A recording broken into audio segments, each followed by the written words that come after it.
वो विषय है कि आखिर एक महिला को कब गर्भ धारण करना चाहिए और साथ ही पुरुष और महिला को गर्भ धारण करते समय किन किन बातों का ध्यान रखना चाहिए जिससे वो एक अच्छे पुत्र या पुत्री को प्राप्त कर सके। तो चलिए शुरू करते हैं। गरुड़ पुराण में श्रेष्ठ संतान पाने के लिए गर्भधारण के शुभ समय, दिन, नक्षत्र आदि के बारे में बताया गया है। साथ ही इस दौरान महिला और पुरुष दोनों के लिए कुछ विशेष नियमों निर्धारित किए गए हैं। साथ ही कहा गया है कि इससे संतान गुणवान, योग्य, यशस्वी पैदा होती है, दीर्घायु प्राप्त करती है। जानिए उन नियमों के बारे में। मित्रों, संतान उत्पत्ति करना सभी विवाहित जोड़े का कर्तव्य है। जहाँ माँ बनकर एक स्त्री की पूर्णता होती है, पुरुष के लिए संतान पितृ ऋण से मुक्ति प्रदान करने वाली होती है। आज के इस बदलते दौर में कोई भी पुरुष या महिला गर्भधारण संस्कार की उपेक्षा करते हैं, जिसकी वजह से गंभीर दुष्परिणाम सामने आ रहे हैं।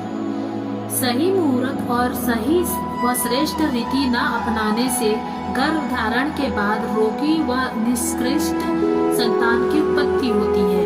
एक स्वस्थ और आज्ञाकारी चरित्रवान संतान ईश्वर के वरदान के समान है। अब आइए बात करते हैं कि गर्भधारण करते समय किन किन बातों का ध्यान रखना चाहिए। पहला है कि गर्भधारण श्रेष्ठ मुहूर्त में किया जाना चाहिए। गर्भधारण कभी भी क्रूर ग्रहों के नक्षत्र में नहीं किया जाना चाहिए।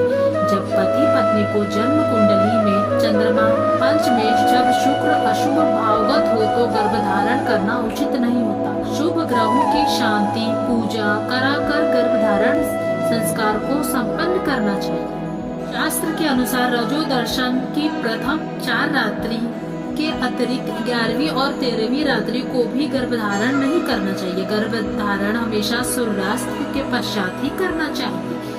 दक्षिण दिशा की तरफ मुख करके गर्भधारण नहीं करना चाहिए। गर्भधारण वाले स्थान और वातावरण पूरी तरह से शुद्ध होना चाहिए।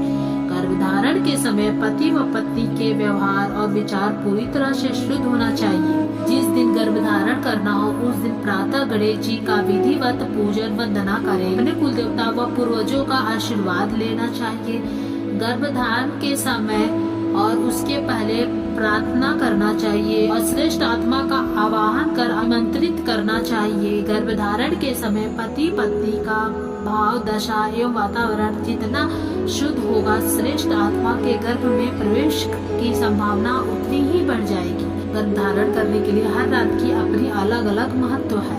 अगर सब रात्रियों में गर्भधारण होती है तो तब पुत्र की उत्पत्ति की संभावना अधिक होती है और जब विषम रात्रि में गर्भधारण करते हैं तो पुत्री की उत्पत्ति की संभावना बढ़ जाती है। 16वीं रात्रि को होने वाला गर्भधारण श्रेष्ठ पुत्रदायक माना गया है।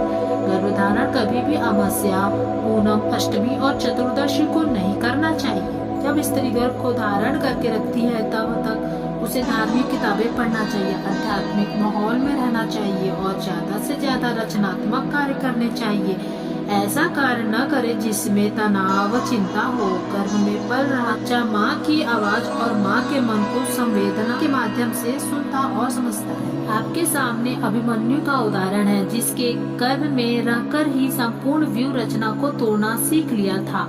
अतः माता जितना खुद को शांत रखते हुए रचनात्मक कार्यों में अपना समय लगाएगी, बच्चा उतना ही समझदार और शांति चित्त होगा। यदि आपने बच्चे की परवरिश गर्भ में अच्छे से कर ली तो समझो कि उसका आधा जीवन तो आपने सुधार ही दिया।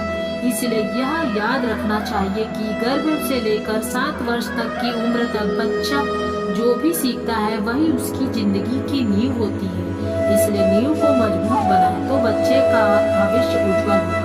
गर्भधारण के समय पुरुष और स्त्री जैसा आहार, व्यवहार तथा चेष्टा से संयुक्त होकर परस्पर समागम करते हैं, उसका पुत्र व पुत्री वैसे ही स्वभाव के होते हैं। इसलिए विचारों का शुद्ध होना बेहद जरूरी है और साथ ही खान पान को भी शुद्ध रखें।